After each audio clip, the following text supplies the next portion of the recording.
E já puxando para a outra pergunta, mais direcionada para o Henrique, que se ele consegue conceituar os conceitos de prompt, machine learning, deep learning, para a gente entender realmente como a inteligência artificial funciona, assim, para realmente a gente poder entender e não combater, mas se adaptar e operacionalizar as ferramentas em si. Eu acho que essa apropriação, eu acho que Sim. dessas ideias é importante. Porque eu acho que até um tempo atrás, pouquíssimo tempo atrás, né? Eu formado em rádio e TV, vendo aqui nesse programa de rádio e TV. Na minha época não era rádio, TV e internet, né? Essa apropriação por parte dos profissionais de comunicação é muito importante das noções da informática. Não apenas no sentido de produção, mas de entender o contexto que a gente está envolvido, né? A inteligência artificial não é um conceito novo. Ele surge, na verdade, quase ao mesmo tempo quando os computadores estavam sendo desenvolvidos no século passado, então já tem mais de 80 anos, 70 anos esse conceito. No início, claro, a gente não tinha equipamentos e mecanismos computacionais que conseguiam alcançar a imaginação, ou seja, a inteligência artificial é um produto criativo. Aqueles primeiros programadores, aqueles primeiros engenheiros de computação, eles imaginavam as funcionalidades que hoje a gente chama de inteligência artificial. Tanto é que uma das principais convenções que foram feitas pelo Turing, né, um dos pais da informática, da computação, podem as máquinas pensar? Eles eram teóricos, eles queriam pensar sobre isso e imaginar como que seria possível programar um pensamento, né, uma emulação de um pensamento. Então esse é um conceito que surge lá nos anos 1950. E com o desenvolvimento e o avanço dos hardwares e dos softwares, a gente encontra agora em 2023, recentemente, né, algo como 2015, 2010, a possibilidade de utilizar recursos gráficos, de processamento gráficos, de processamento de computadores, enfim, para analisar dados. Eu acho que esse é o principal ponto. A inteligência artificial existe a partir da análise de dados. E esse processamento gráfico consegue verificar a essência, vou usar a palavra essência, não acho que é a palavra mais correta, mas eu acho que ela impacta metaforicamente de uma forma mais precisa. A essência de determinado elemento, de determinada imagem, de determinada configuração textual. E essa decomposição desses elementos que compõem esses textos são reconfigurados, são reprogramados em mensagens. Qual é a diferença, então, entre uma inteligência artificial, entre aspas, normal, deep learning e machine learning? É a quantidade de dados que são utilizados nesse processamento, ou as inferências que esse processamento de dados vai realizar a partir dessa quantidade de dados. Quando a gente pensa nesse cenário de inteligência artificial generativa, que é um tipo específico, né, que busca gerar mídias, que busca gerar imagens, textos, ela está literalmente gerando a partir de um processo de análise. Não existe uma criação no vácuo na inteligência artificial. Toda e qualquer criação produzida pelo algoritmo veio do banco de dados. Agora, em qual nível de decomposição, aí que está a questão da programação. Enquanto programador, você consegue, talvez, criar elementos que vão dando filigranas para o processamento daqueles arquivos a fim de gerar determinados textos específicos. Acho que você resumiu bem. E o conceito de prompt, só para a galera de casa, para ficar mais situada assim na conversa. Prompt é uma instrução. Né? Prompt é quase que uma ordem, né? Isso, uma ordem.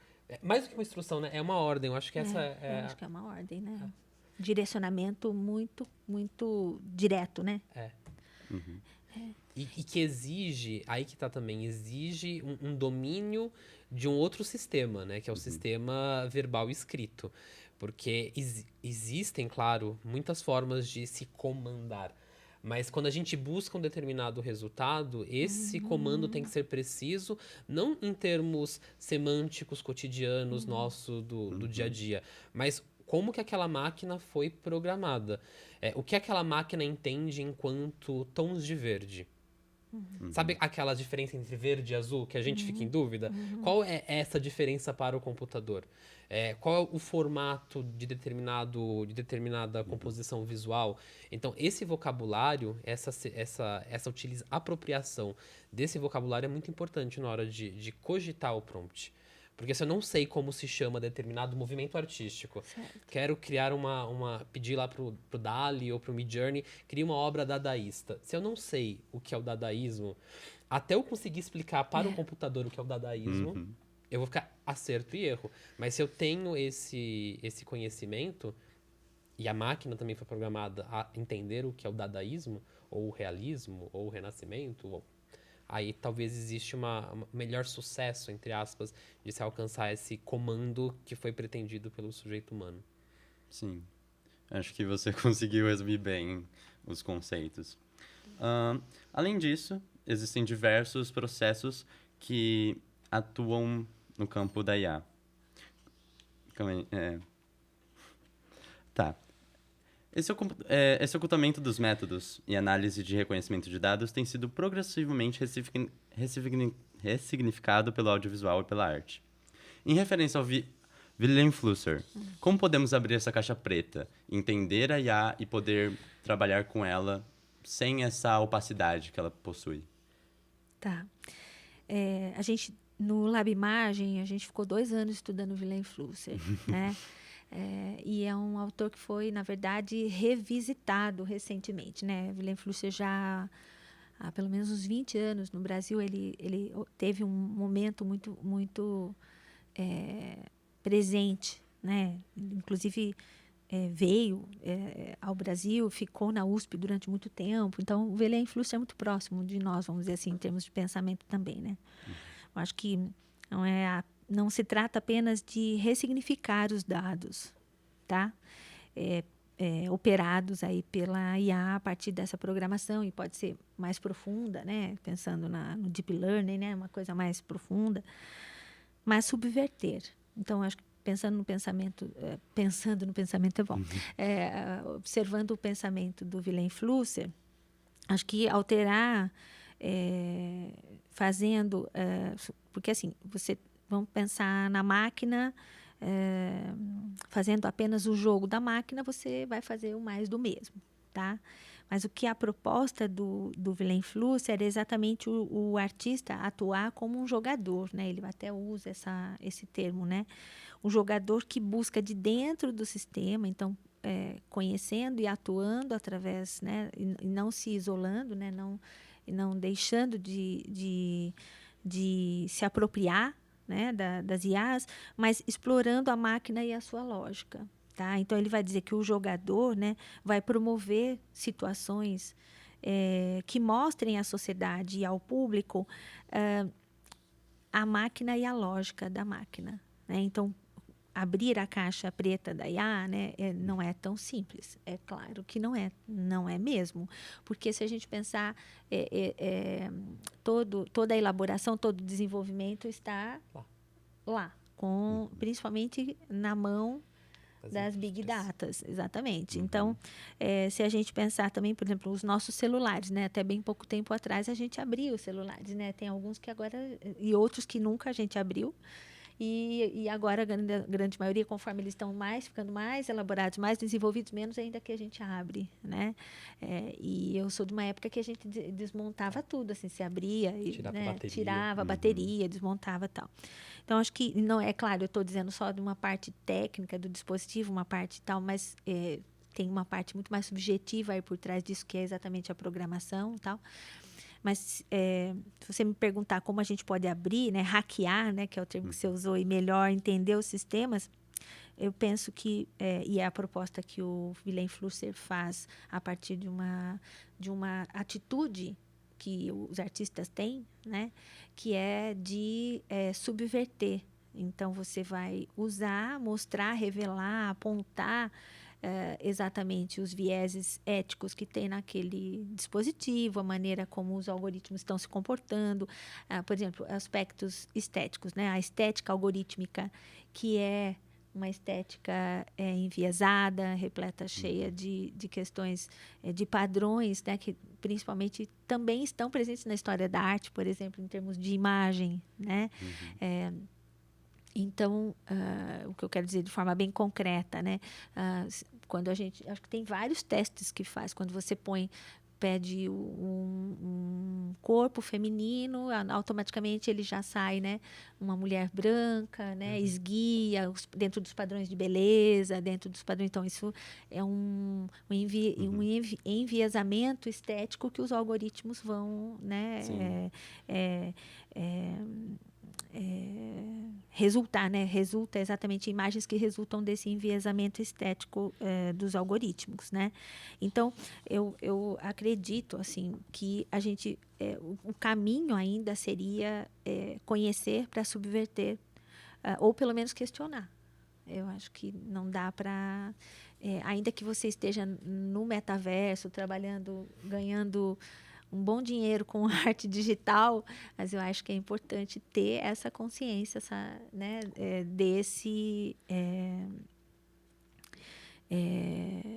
e acho que, não sei, também, por outro lado, eu não sei se eu vou me antecipar um pouco a sua pergunta, Caio, mas, por outro lado, eu não não acho que o comportamento, a gente tenha que ter um comportamento reacionário, entende? Como o Henrique agora há pouco falou, tem artistas que vão se negar a trabalhar com IA e, né, eu acho que em termos de mercado, tem espaço para tudo, tem espaço para continuar trabalhando com pintura, com desenho e tal, mas se apropriar de questões do seu tempo também é importante, porque o artista tem um papel crítico, inclusive reflexivo, né? E que, então, eu sou contra qualquer tipo de pensamento ou olhar reacionário. Eu acho que é importante saber operacionalizar, saber que a inteligência artificial é uma realidade, conhecer exatamente para poder buscar caminhos para hackear, né? E com essa atitude, é uma questão de atitude mesmo frente à atualidade, né? Eu acho que também, além na produção, acho que como a inteligência artificial ela é tão baseada nas big datas, né, nesse acúmulo de dados e analisados por esses algoritmos, a indexação desses arquivos eu acho que também é muito importante. Interessante. Tem um livro que se chama Algoritmos da Opressão, da Safia Noble. Isso, ótimo. Ela fala como que, por exemplo, o Google é um algoritmo que tende ao racismo.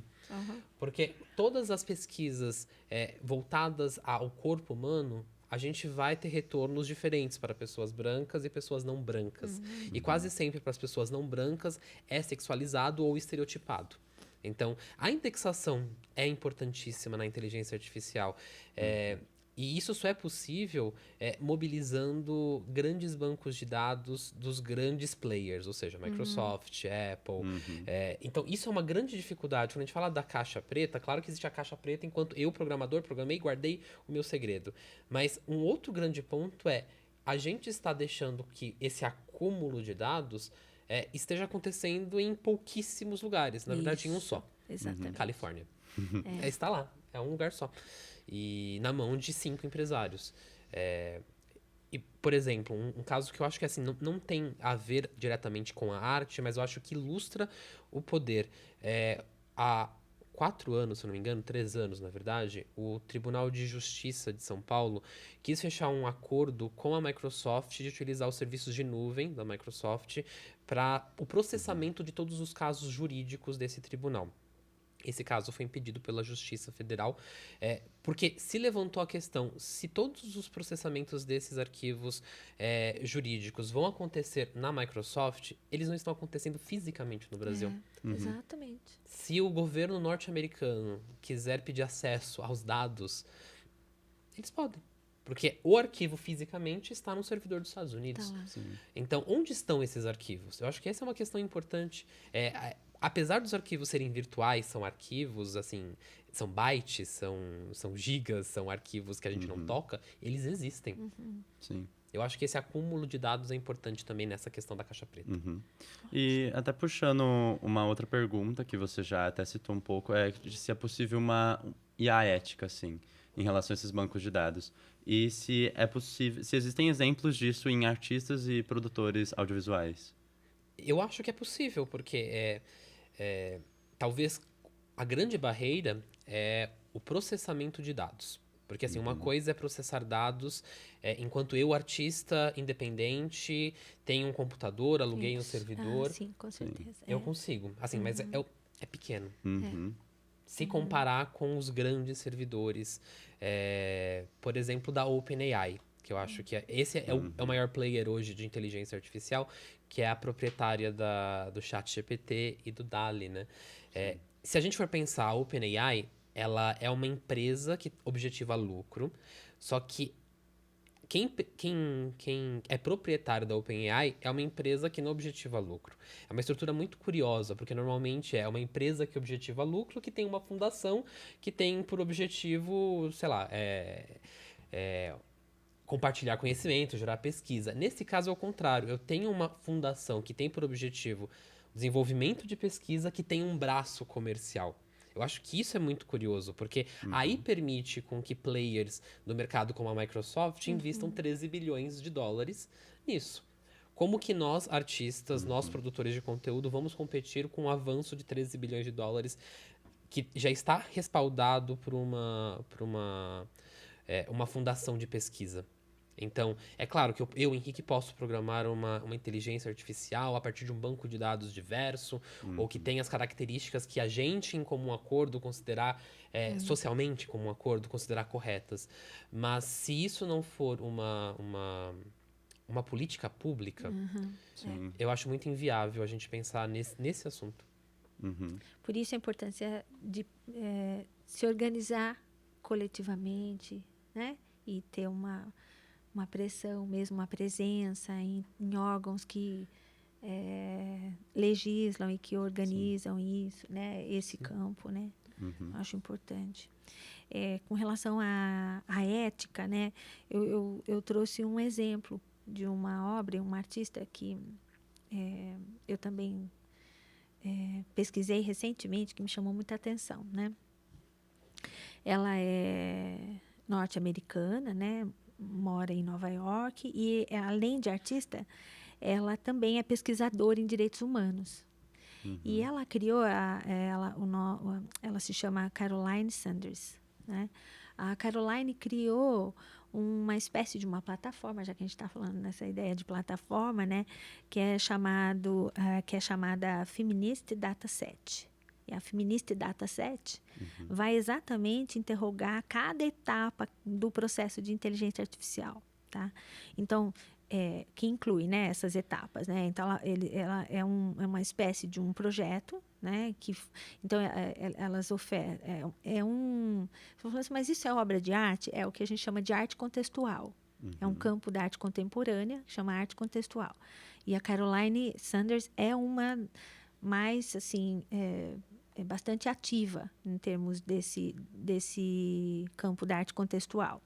E esse projeto dela interroga todas as etapas. Então, desde a coleta de dados, rotulagem de dados, treinamento de dados, seleção de um algoritmo para usar os dados, o modelo algorítmico, tá? Para, em seguida, né, projetar como esse modelo é, então, colocado em prática. Ela usa o próprio recurso do chatbot, né? Vai usar o chatbot exatamente para isso e estimula a participação de mulheres. E aí, dentro desse chatbot, as mulheres podem exatamente propor um olhar feminista, né, vamos dizer assim, ou feminino, né, para essas questões, né. Então ela diz que tem exemplo, tem tido resultados muito interessantes, né. Então, por exemplo, esses workshops, né, que vão surgir desse projeto, né, do Feminist Dataset, acaba resultando em um olhar bastante interseccional, né? Em cada etapa desse processo há um reexame, elas são reexaminadas, essas etapas, por mulheres, né? Então, aí elas descobrem vieses muito interessantes que aí a partir dali elas levam para as questões de política pública. Então é levado para órgãos de governo, órgãos do Estado, para quem vai exatamente implementar políticas públicas, né? Durante um tempo o pessoal discutia se isso era arte ou não, tá? Mas é interessante que é uma mudança de comportamento e acho que a arte também está muito nessa perspectiva, né? Presente na sociedade a partir dessa ideia de mudar comportamentos, né? Alterar comportamentos. Então, não é só saber que tem um viés, mas se não procurar formas de atuar, né? Como a gente estava falando, de abrir a caixa preta, revelar a codificação, mostrar os vieses, né?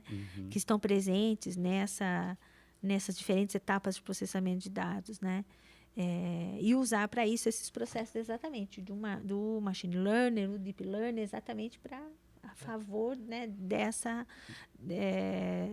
mudança de comportamento. Né? Sim. É uma engenharia reversa que faz uma engenharia reversa social. Né? Exatamente. Eu acho que isso é muito interessante. Exatamente. Sim.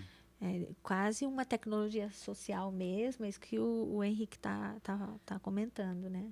Muito interessante. Então, fica aí a sugestão. E tem outros projetos, claro, mas esse eu acho que é o que mais...